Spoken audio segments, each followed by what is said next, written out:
Hey, what's up, everybody? This is Tony Vinchelle with the Stronger You Fitness, ASU Fit, and the Becoming a Stronger You movement. Happy Tuesday, second day of the week. I hope everything is going well. I hope your Tuesday is super duper awesome, and I want to thank every last one of you for hanging out with me this afternoon. Hey Linda, how are you? Thank you for joining me. If you are with me here in Facebook land, hop in and say hi. Let me know who you are, where you are watching from. If I have not met you before, it will be a pleasure to meet you. And if I have met you before, it's always a pleasure to be able to interact with you. So, yay. Okay, so this week's topic, we have been talking about back fat.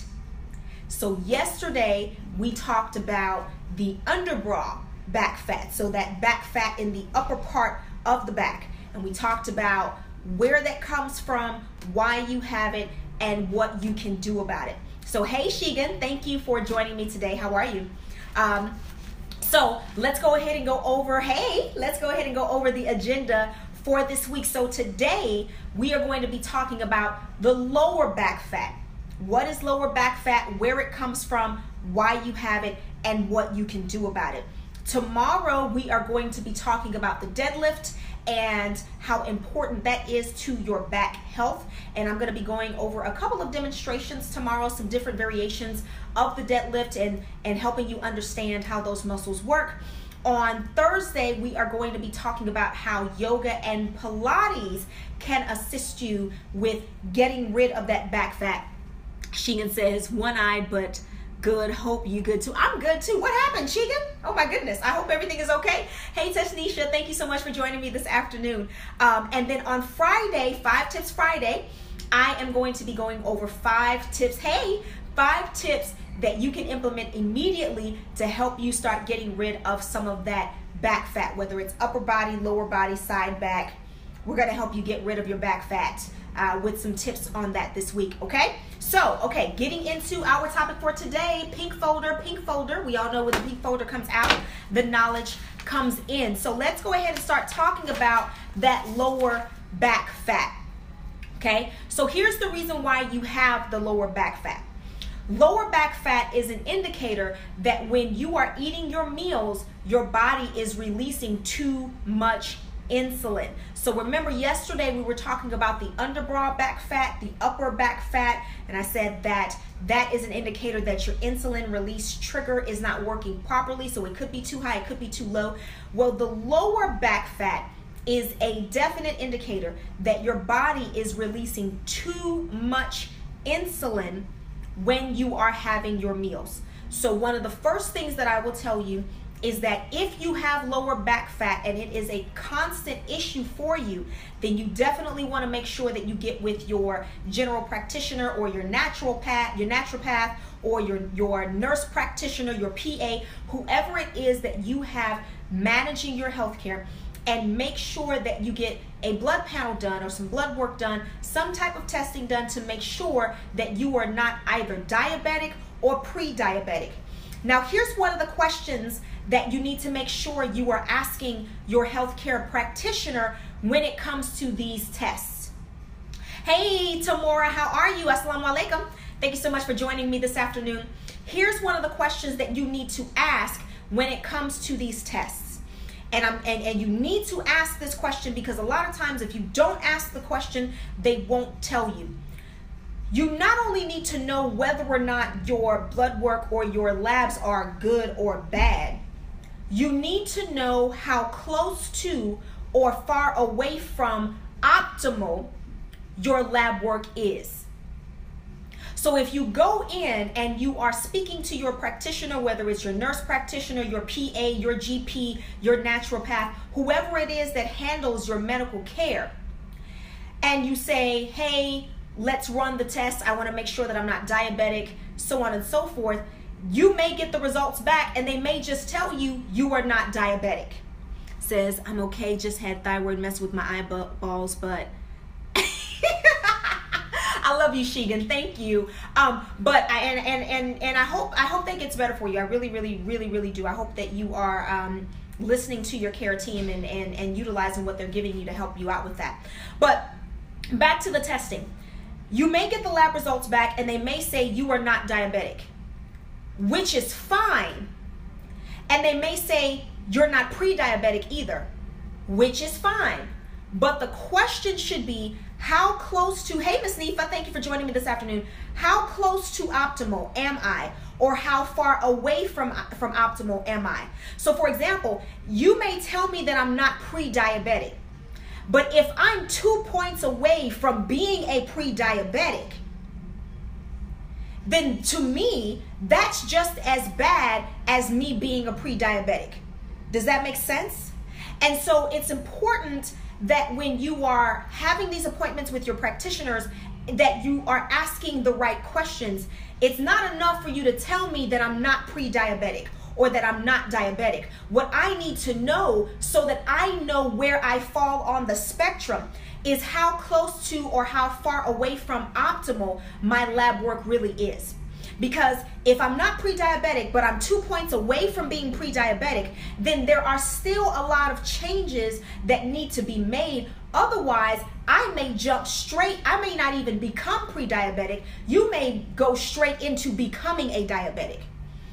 Hopefully that makes sense. So when I tell you that if you're struggling with lower back fat, and it's an indicator that your body is releasing too much insulin with your meals, it's not enough to make sure that you're not diabetic. You must find out how close to or far away from optimal you are when it comes to those numbers and those metrics. Okay? If that made sense, please let me know. If it didn't, also let me know so that I can speak to that as well. Okay? So in the meantime, I'll go ahead and move on. So that's number one. Okay. Number two is you could have the lower back fat. It could be an issue because there is a lack of muscle development in that area. Oh, thank you, Sheegan. Hey, Tyra, how are you? Thank you for joining me this afternoon. I'm glad this is helpful. So it may be a lack of muscle development in that area. So if you remember last week when we were talking about abs and I told you there were 4 different abdominal muscle groups, and then yesterday when we were talking about the underbrow fat, the upper back fat, I told you that there were several different back muscle groups and that they all must be developed. It's the same with your lower back. A lot of times when we start an exercise program, we may pull one from the internet. You may, oh, thank you. You may pull one from the internet. You may ask a couple of questions from a personal trainer and get some basic exercises.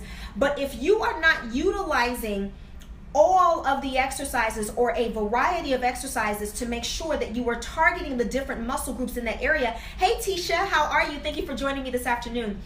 To make sure that you are targeting all of the different muscle groups in that area, then if you have underdeveloped muscles, then remember what I told you yesterday, if the muscle's not being used, it gets lazy. And then when the muscle gets lazy, you're basically telling your body it's okay to store fat there because you're not going to use it anyway.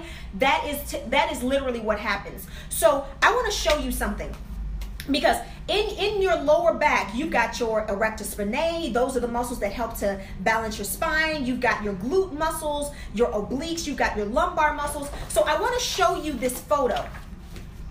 Okay? Hopefully you can see this, okay? Now, it says, yes, it does. I get you. True, too many doctors say blood's clear, go home, but not explaining what to ask further is good. We got to look at our health. No one else will. That's correct. Absolutely, Sheegan. Thank you for that. So here's this photo, okay? So I want you to look at this. This is your lower back here. Do you see all of these different lines that are going to different names of muscles? So you've got your superficial muscles on this side, and then you've got your deeper muscles over here on this side. So if you can see all of the different lines, hopefully you can see that with the light, all the different lines pointing to the different muscles and ligaments, right? That make up these areas, this area of your lower back. So you must understand that when you are training the lower back area or any area, you must utilize a variety of exercises so that not only are you working the superficial muscles, which are the muscles that everybody likes to see, right? Everybody likes to see what's on top. It's kind of like when you look at a successful business owner, you see all of the success on top, but you don't see all of the other stuff that goes into that business owner being successful on the bottom. It's the same thing with these muscle groups, right? So you've got these superficial muscles, and those are the muscles that everybody likes to see, and those are the muscles that everybody likes to talk about, but you're not dealing with the muscles that are underneath. You're not developing those deeper muscles that help to pull against those superficial muscles to give you the look that you want. So you must diversify your training. You must diversify the types of exercises that you are using to train those areas so that they can develop, so that you are less likely, notice my language, because nothing is in absolutes. You are less likely to develop additional fat in that area because your body now knows that you're using it. Okay? Okay. Number 3, the other reason why you may have that lower back fat is because you have weak glute muscles. So let me go back to this picture again. And what I want you to pay attention to is how everything is connected. You see your glute muscles here, okay? You see some of the deeper glute muscles here. Now you can see how some of them actually pull against the lower muscles in the lower back, right? So if you're not strengthening your glutes, then you may also not be strengthening your lower back either. Okay, so why is any of this important, right? So why, Tony, why do we even have to listen to this? Why don't you just tell me exactly what I need to do to get rid of my back fat? Why do you have to tell me about all of this stuff? This is the reason why you should care.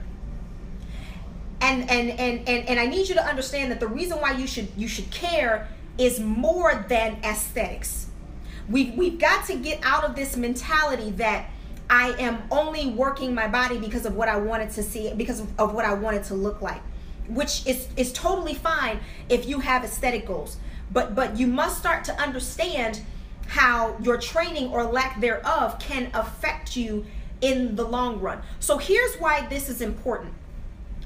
Your lower back muscles must be developed because these are the muscles that support your spine.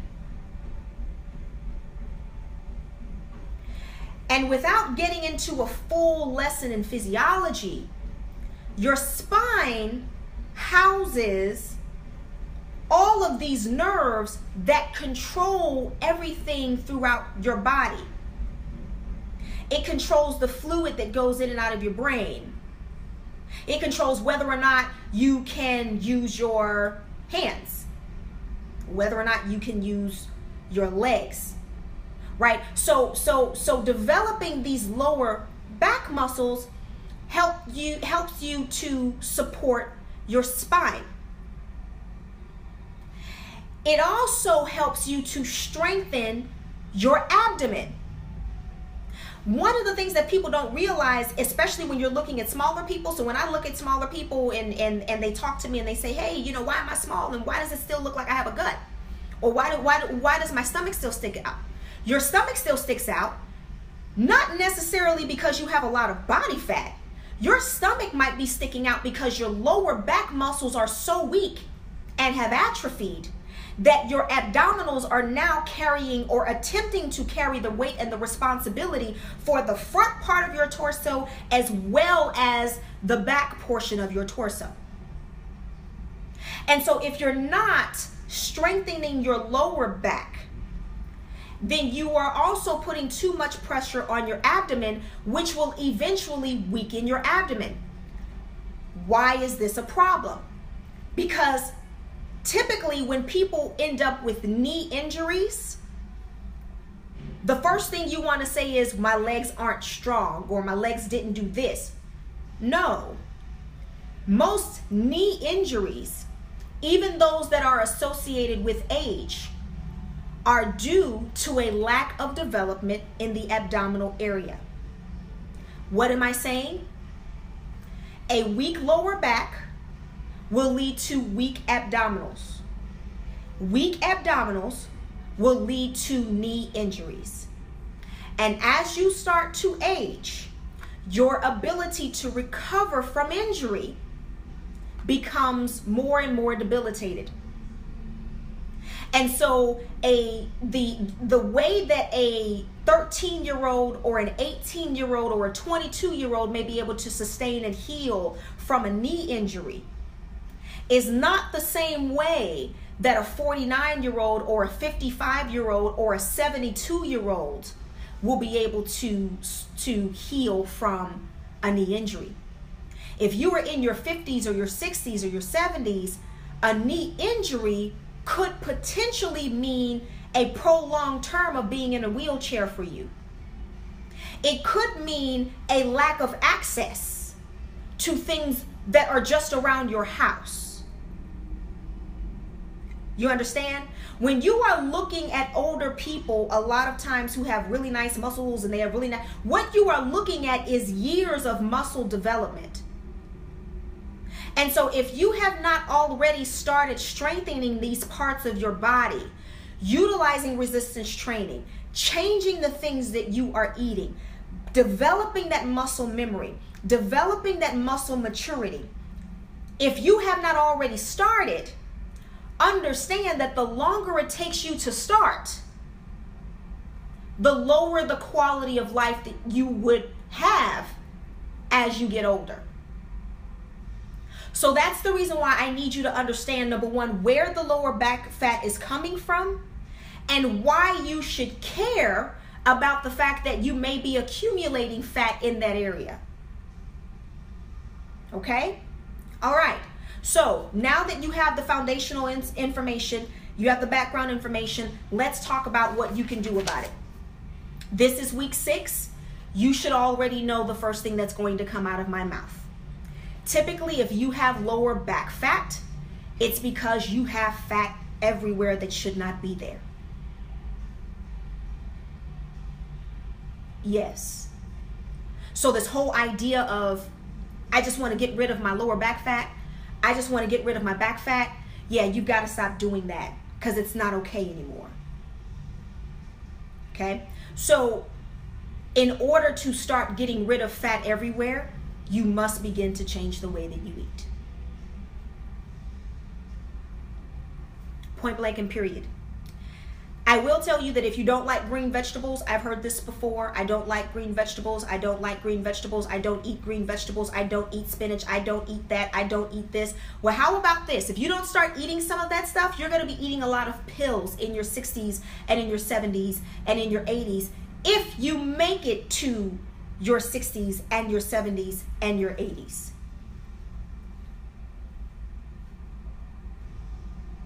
Yeah. So if you want to lose your lower back fat, you've got to lose your fat everywhere. Okay? If you haven't gotten that infographic, asufit.com/4busyprofessionals, it's going to give you the majority of what you need to start changing your eating habits. Okay? That's number 1. Number 2, making sure that you are diversifying your exercises. It's not enough to only utilize the, thank you, Tyra. It's not enough to only utilize the lat pull down machine.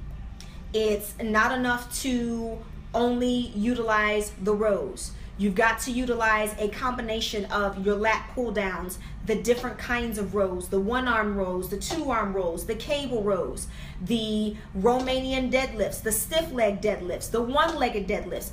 It's important for you to diversify your training, even to the point of utilizing yoga and Pilates to help you stretch and elongate those muscles as well. Because a lot of people don't understand that the stretching and the elongating of your muscles is also a part of your muscle development. Developing the flexibility in your muscles, which is a really, really bad thing with that us bodybuilders have. I went to Tai Chi the other night and Master Fundi Fi tried to stretch me and I thought I was gonna die. Like I was there and I was just like, oh, just take me, Korean Jesus, just take me. Like I was in that much pain. So that's a bad habit that I have, and so I literally have to start incorporating that into my lifestyle. But stretching and elongating the muscles is also a part of developing those muscles as well. And then the last thing that you have to understand is your consistency. It did not take you 30 days to accumulate all of that back fat. And it more than likely will take you more than 30 days to get rid of that back fat. It is a combination of your eating habits. It is a combination of diversifying your training, and you have to put all of that together with consistency. I say this all the time. If you're not in the game for 6 months or more, then you're not really in it to win it, and it's better that you not even start. Okay, so that is what I have for you today with regard to your lower back fat. Yes, Tyra, thank you for that. But that's what I've got for you today with regard to your lower back fat. Does anybody have any questions? I'm here, and you can ask questions here. You can ask questions later. You can come back and watch this video or listen to the podcast a month from now and ask questions. I know different things change. But what questions, comments, screams of fury and pain, concerns, anything that you want to speak about with regard to the lower back fat that we talked about today? Or, you know, if there was something that we didn't talk about today that you have a question about pertaining to the lower back fat, let me know. Let me know.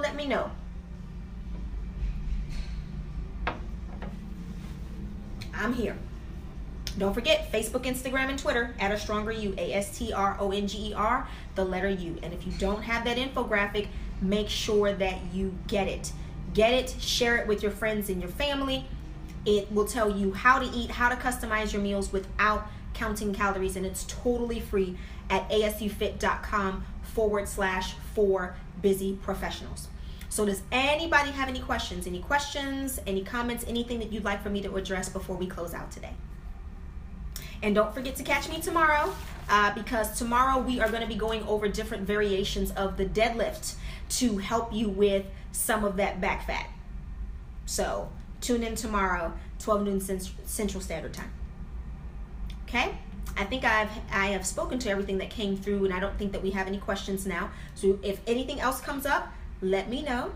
Thank you so very much for hanging out with me today. And know that I love you. And until we speak again, stay strong, stay beautiful, and always, oh, wait, hold on. She says, whoa. Okay, I'm sorry.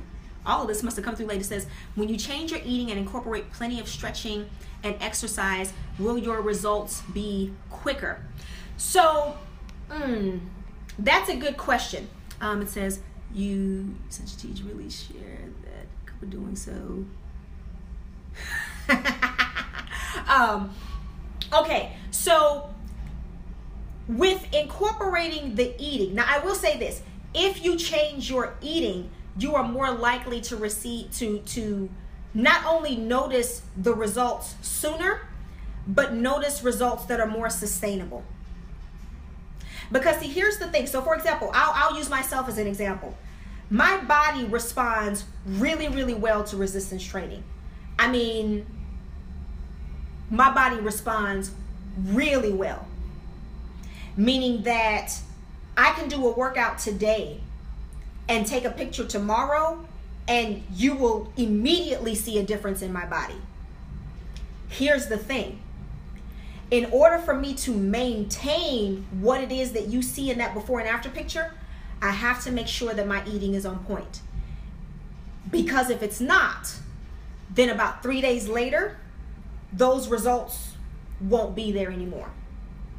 So if you change the way that you are eating, then yes, you will definitely more likely see your results sooner, and then they will be more sustainable. Okay. Now, incorporating the stretching like the yoga and the Pilates and things of that nature, that takes a little bit of time. What you will notice is a difference in the development of the muscles. So especially for those of us who are shorter, you will see yourself as being longer, your posture will change, your breathing will be different. So those are the kinds of things that you'll notice with that. Okay, so the stretching and the Pilates will change the types of results that you see.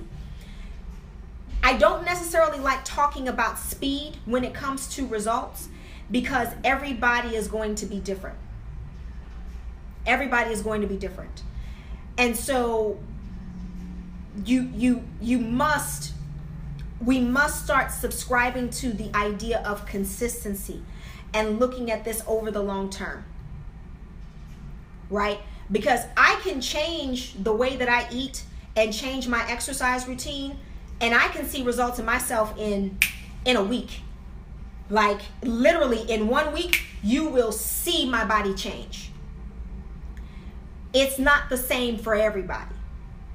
You understand? That's one of the reasons why I tend to use before and after pictures more of my clients than of myself, because I'm a little bit different, you know. And so I can start a workout program and literally in two weeks, boom, you will see my body change.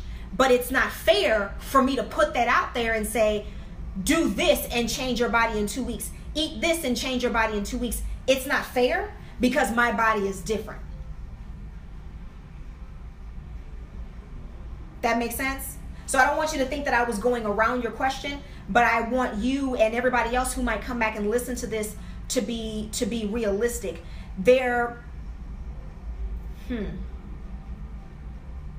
I think sometimes we're always looking for a shortcut.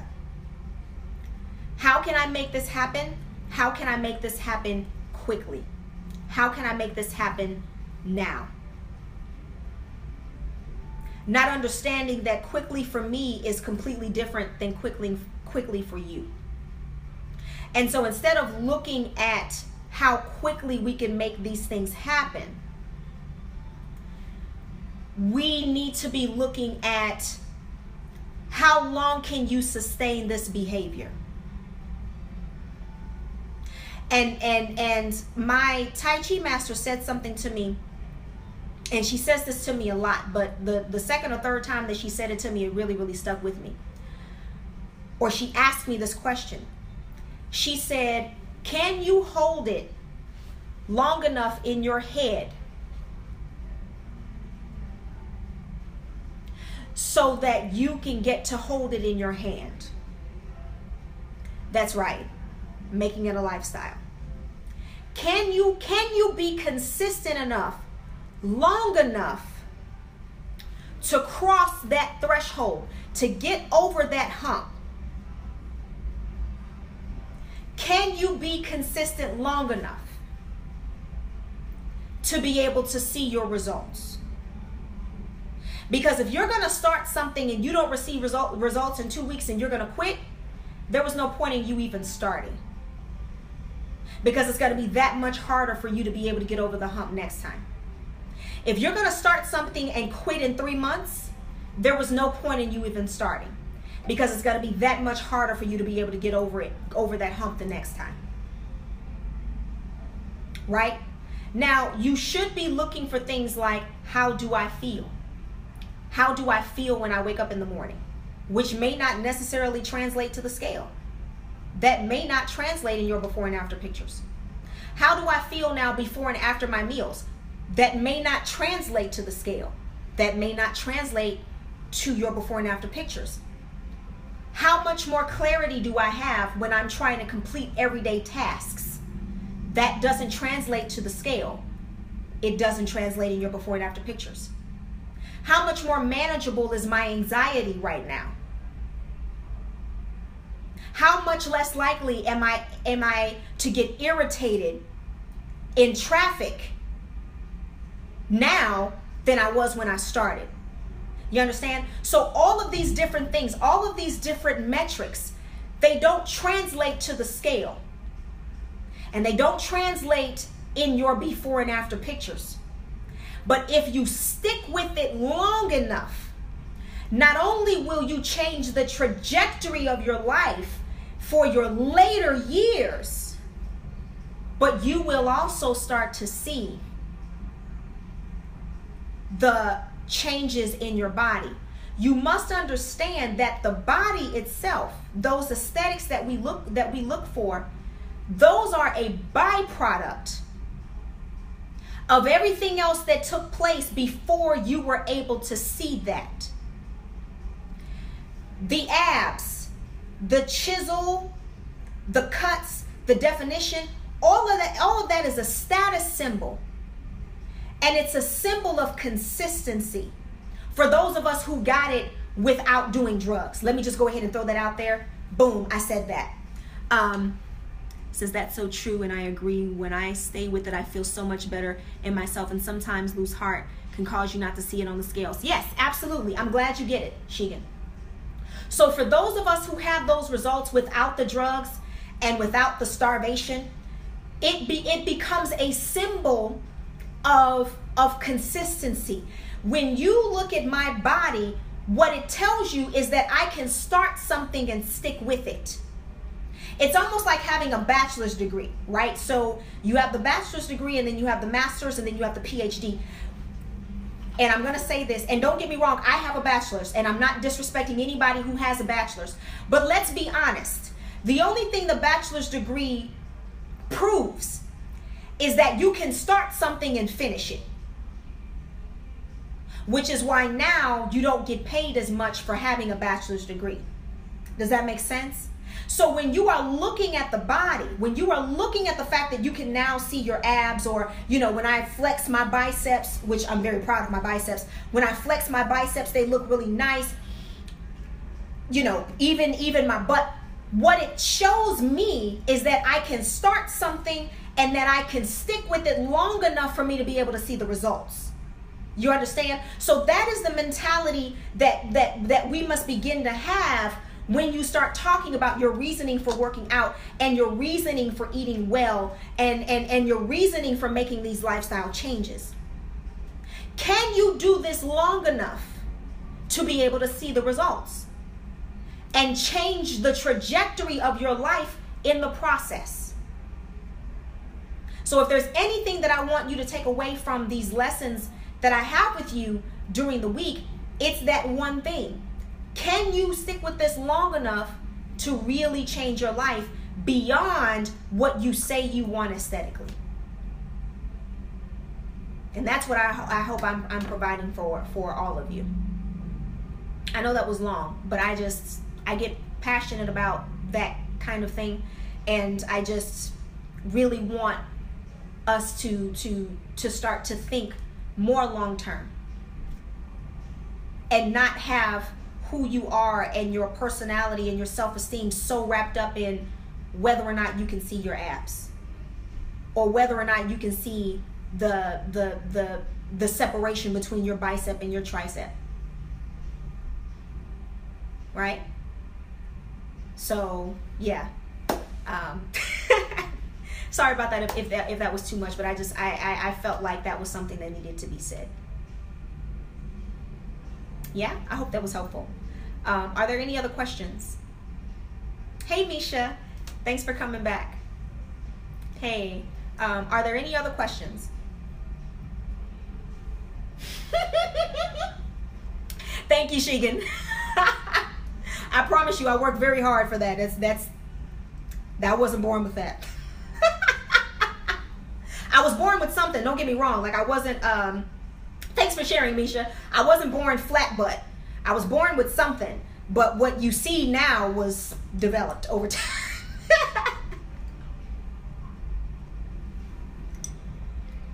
Are there any other questions? Does anybody else have any questions?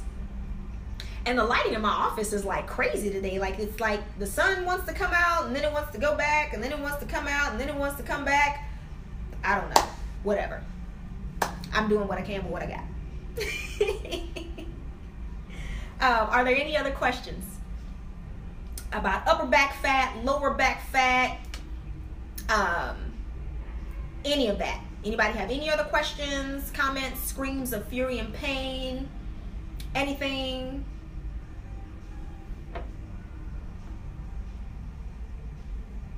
I'm sorry, they're jamming outside of my office in the gym. The other day, I was in here and they were playing Nigerian music, and I was like really getting down. I had to forget that I was like in front of actual people, because they were like, what is wrong with that chick? I'm sorry. Thank you, Sheegan. Thank you so much. Okay, well, thank you to everybody who came on, who liked, who shared. Please like, share, subscribe if when this goes up on YouTube or on podcast. And like I said, catch me Facebook, Instagram, and Twitter at A Stronger You, ASTRONGER, the letter U. Podcast, SoundCloud.com/ASUFit. And don't forget to get that fitness and nutrition for the busy professional infographic at ASUFit.com/for busy professionals. I guess that's all. I thank you all. Thank you guys so very much for your time and your attention today. I really appreciate you. And I love you all. And until we speak again, stay strong, stay beautiful, and always work towards becoming a stronger you. Peace out.